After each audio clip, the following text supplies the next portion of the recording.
Mixed Conditionals Mastery. Unlock the power of English grammar.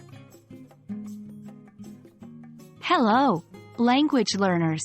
Today, we are going to delve into a fascinating aspect of English grammar, mixed conditionals. Our focus will be a specific type of mixed conditional, one that combines the second conditional in the if clause and the third conditional in the main clause. Sounds complex? Don't worry. By the end of this video, you'll have a clear understanding of how to use this structure accurately and confidently.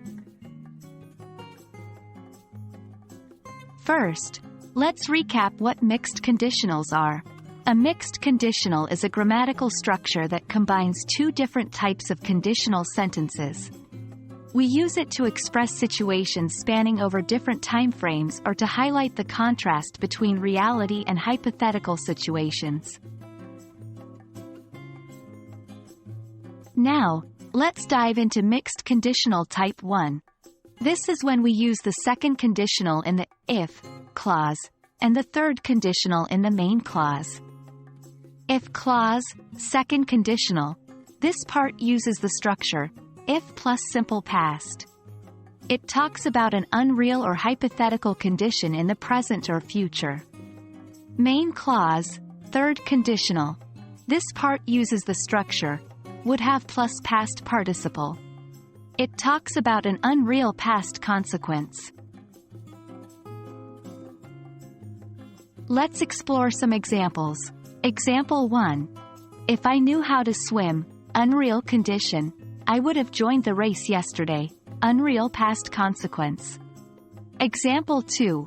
If you weren't afraid of heights, unreal condition, you would have enjoyed the hot air balloon ride, unreal past consequence.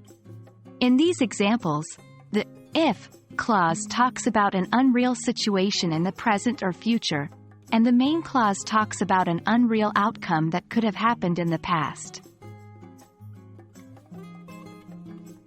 One common mistake when using mixed conditionals is confusing the verb tenses. Remember, the if clause, second conditional, should use the simple past tense, while the main clause, third conditional, should use would have, followed by the past participle of the verb. And that's a wrap on mixed conditional type 1. With practice, you'll be able to use this structure fluently and accurately. Always remember, English is a rich and complex language, but mastering it piece by piece makes the process enjoyable and rewarding.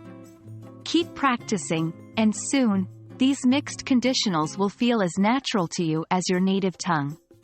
Until next time, happy learning!